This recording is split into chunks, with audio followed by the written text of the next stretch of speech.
galera, eu sou o Thiago, você tá no Música Curiosa. Você já ouviu falar em The Masked Marauders? Um supergrupo formado em 1969 envolvendo aí os maiores artistas e bandas da época, como por exemplo quase todos os Beatles, além de Mick Jagger dos Rolling Stones e o Bob Dylan. Não? Você nunca ouviu falar dessa banda? Pois é, apesar de ter até disco lançado com esse nome, onde esses artistas teriam participado, tem um motivo bem claro para que essa banda aí não seja lembrada até hoje em dia. Então, caso não conheça a história, eu quero saber um pouquinho mais sobre ela.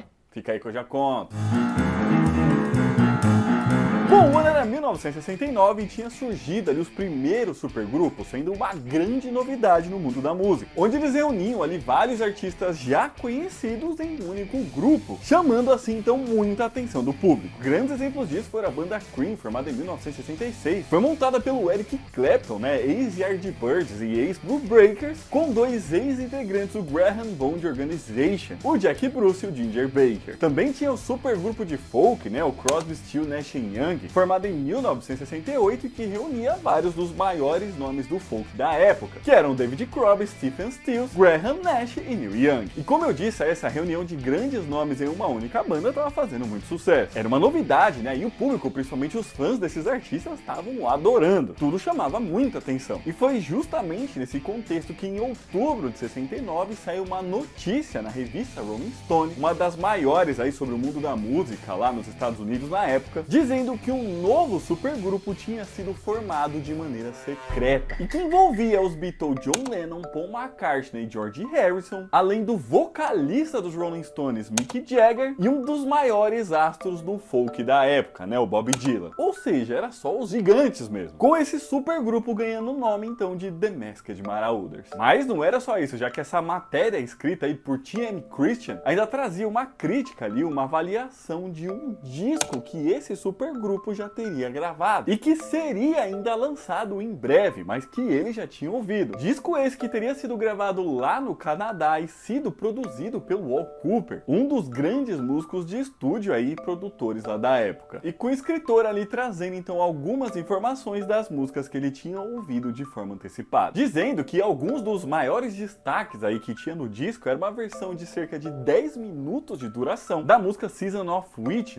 que é originalmente do cantor escocês Donovan, mas que nesse caso tinha o Mick Jagger junto com o Bob Dylan nos vocais e o Paul McCartney nos pianos. Ainda tinha ali o que ele chamou de clássico instantâneo do Mick Jagger, chamado I Can Get No Nook, e que o disco ainda trazia ali o guitarrista George Harrison e um baterista desconhecido em algumas músicas. Com a matéria ali ainda confirmando que esse disco seria lançado por um pequeno selo musical chamado Date, mas que não traria o nome de nenhum desses artistas aí no encarte por questões contratuais. Tipo, como esses artistas aí já tinham um contrato com outras gravadoras, mas se juntaram aí e gravaram esse disco de forma secreta, eles lançariam esse álbum sem divulgar quem eram os participantes. E seria, claro, o álbum do ano, E tem mais, tá? Já que depois dessa matéria, mas ainda antes do lançamento do disco, algumas das músicas que estariam nele vazaram aí para rádios de São Francisco, com essas músicas tocando aí durante a programação mesmo. Mas não demorou tanto assim e o disco de fato saiu. E foi também chamado como The Masked Marauders, sendo lançado lá pelo pequeno selo musical Date, com algumas das músicas indo parar aí nas paradas de sucesso da Billboard, com um monte de gente indo ouvir essas canções, todos muito curiosos para entender como funcionaria aí essa junção de grandes artistas, ficando ainda mais curiosos ali quando perceberam que algumas das músicas que estavam no disco e que tinham esses artistas cantando não fazia tanto sentido assim dentro da carreira deles,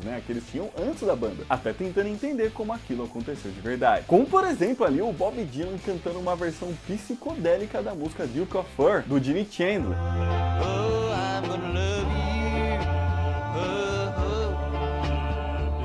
O Mick Jagger cantando aí o country rock I Can Get No Nook e o John Lennon ainda cantando uma outra música chamada The Book of Love. Chapter 3, remember the meaning of romance.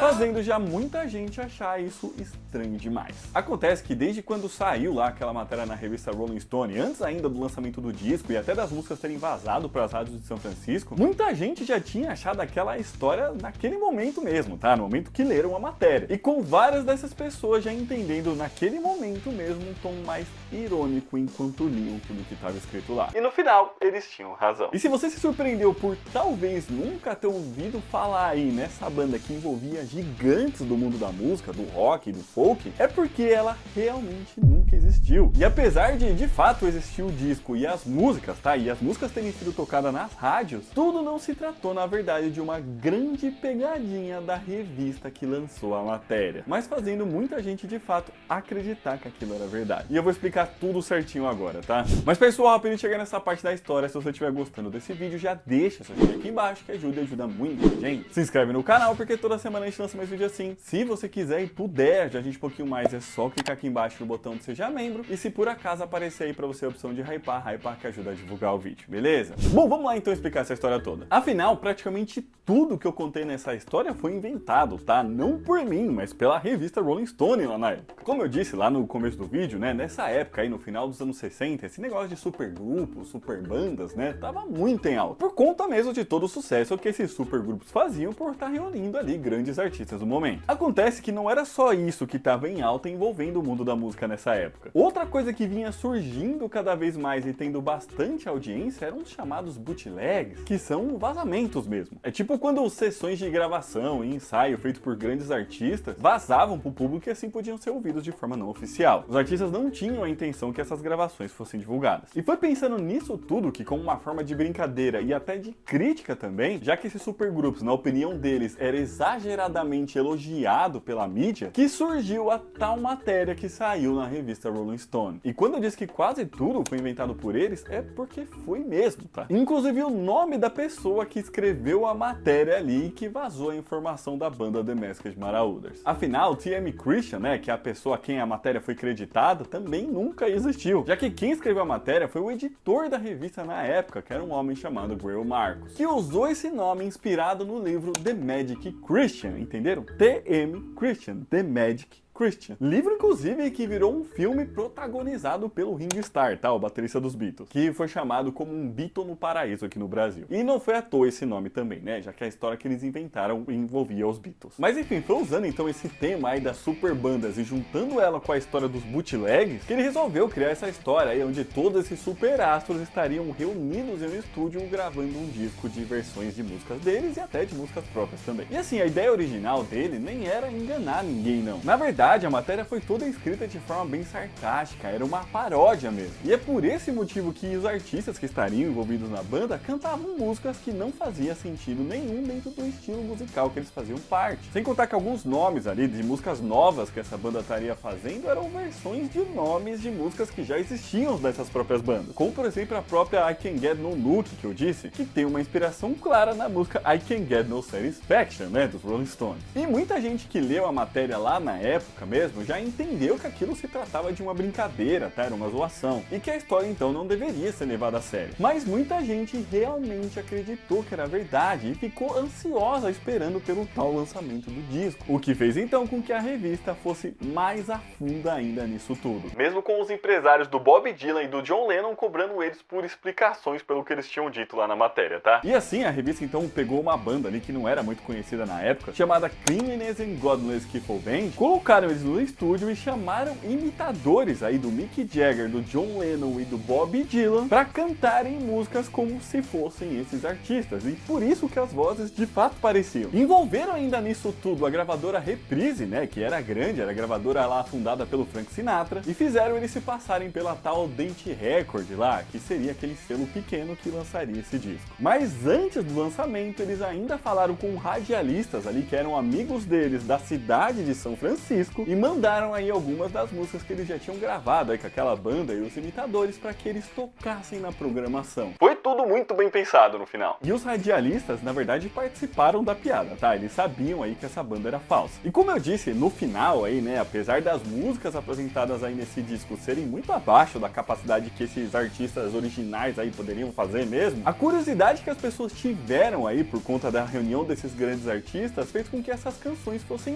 muito ouvidas. E assim, então, fossem parar nas paradas de sucesso. A ponto, inclusive, da Warner, né, que era aí quem controlava a Reprise Records, até mesmo reembolsar a revista Rolling Stone em $15 mil pelos custos da gravação. Tipo, a venda do disco acabou dando muito mais dinheiro que isso. Uma curiosidade é que algumas das músicas citadas lá na matéria nem mesmo estavam no disco. Afinal, a matéria foi escrita antes da gravação, né? E ele inventou tudo. Exemplos disso seria uma versão ali que eles fariam da música Kid All The Jams do MC5, que teria o George Harrison e o Bob Dylan nas guitarras, e uma outra versão da música Oh Happy Day, que teria todos eles cantando junto em coro. Com a revista ainda dizendo que essa música aí sairia como um single pra divulgar o álbum, tá? Mas não saiu, né? Nem em single e nem no disco tá. Claro que depois disso tudo, né? Acho que pra não dar mais problemas ali, vendo que tudo já tinha ido longe demais, a revista lançou ali uma nova matéria, dizendo que tudo aquilo era uma grande piada, e revelando ali então toda a verdade pros seus leitores, mesmo com muitos deles já tendo desembolsado pra comprar o disco, né? E também saiu uma coluna num jornal lá de São Francisco contando toda essa história, afinal as músicas tinham tocado por lá também, né? E no final, meio que ficou tudo bem, tá? Não deu em processo nem nada, e os fãs da revista entenderam a piada. E uma última curiosidade é que, como eu disse lá, em nenhum momento a intenção do cara que escreveu a matéria era enganar ninguém. Era uma piada e tal, e a ideia original era de que todo mundo entendesse isso logo de cara. Mas como não entenderam, eles deixaram pistas disso no próprio disco que eles lançaram. Já que na última música, que encerra o disco mesmo, chamada Saturday Night in the Cow Palace, enquanto um piano ali é tocado, né, tem pessoas falando coisa, tipo um monólogo mesmo. E que era ali como se fosse a representação de um comprador de disco indignado com essa farsa aí do The Masked Marauders. Estava no próprio disco isso, já dizendo que aquilo era uma farsa. And what do I get? This piece of shit. Sem contar que no encarte do álbum tinha uma nota escrita pelo tal do T.M. Christian lá, que era o escritor falso da tal matéria, e que dizia o seguinte: em um mundo de farsas, The Masked Marauders, abençoados sejam seus corações, são um artigo genuíno.